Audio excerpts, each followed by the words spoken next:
Novel title, Hail the King. Chapter 18, Magic Items Again. Fei tried to hold himself together and squeezed the third question out of his mouth. I want to know if I can bring items in this world into my world. You know that I mean, right?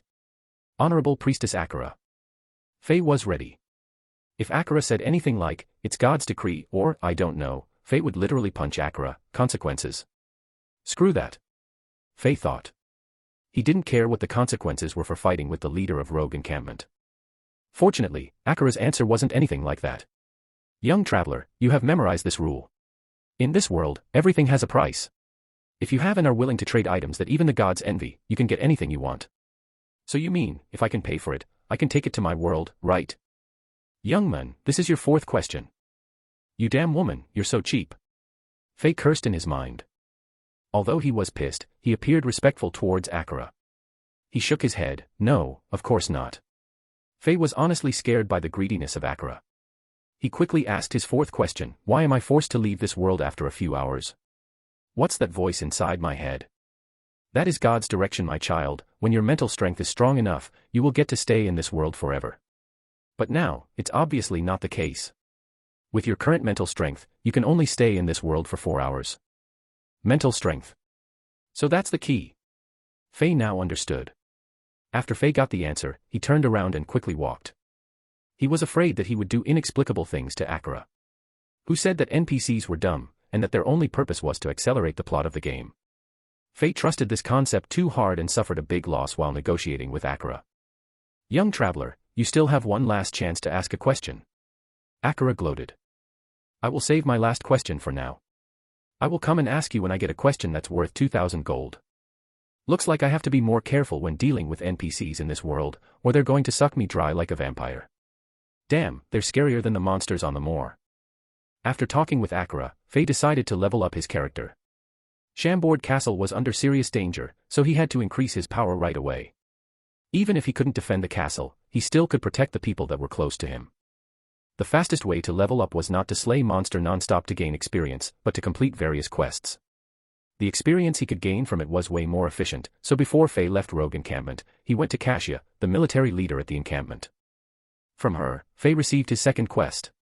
Sister's Burial Grounds. Fei had to kill the blood raven who lived there. As the military leader at the encampment, Xianxia had a lot of well-trained female rogues under her command.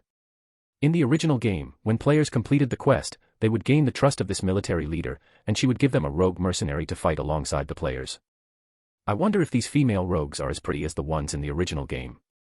Fei's EQ plummeted when he thought of girls. He tried to peek into the tents behind Xianxia, where the female rogues lived. Light crisp giggles came from the tents and it skyrocketed Fei's curiosity. However, the damn curtains on the tents blocked Fei's view, and he didn't see a thing. Fei had to leave it behind and left Rogue Encampment.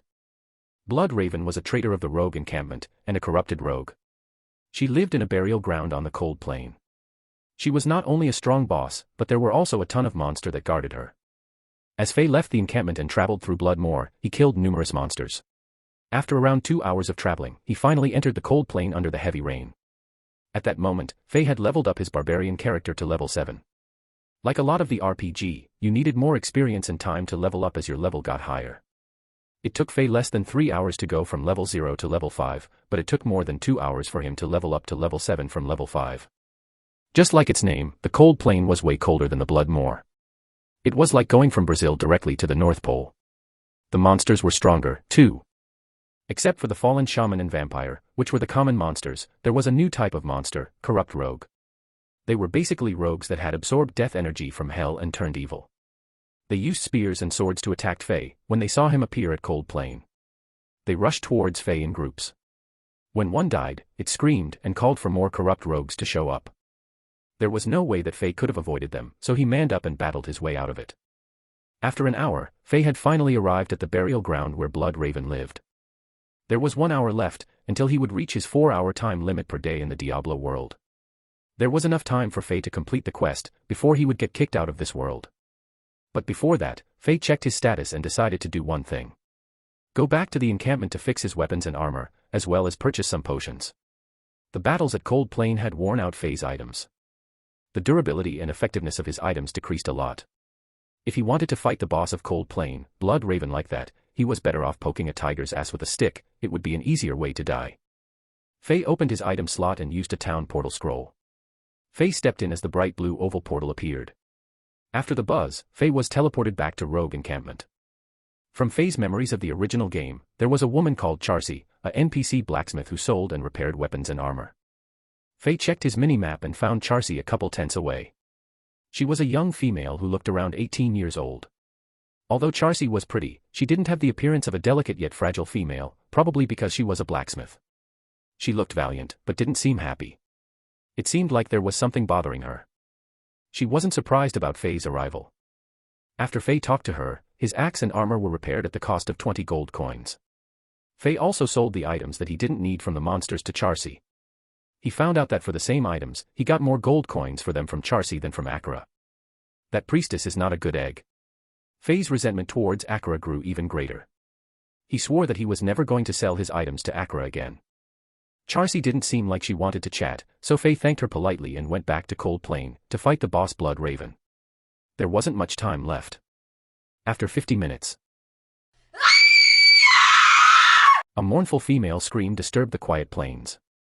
Faye was wounded all over his body. After the tense battle with Blood Raven, one of the strongest evil rogues, she had finally died under Faye's axe.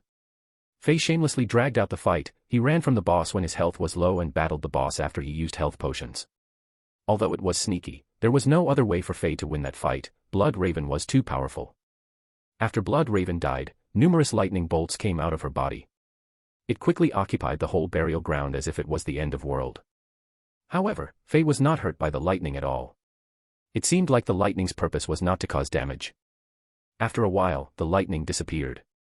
A strange scene appeared. Above the corpse of Blood Raven, an illusory female figure, like an angel, raised up the sky. She looked like a female rogue. It must have been the poor soul of this rogue before she had fallen. Faye thought. My actions must have saved her. After a second of seriousness, he quickly checked out the corpse. Theoretically, after killing bosses like Blood Raven, magic items would be rewarded. Just as Faye expected, blue lights flickered under the corpse.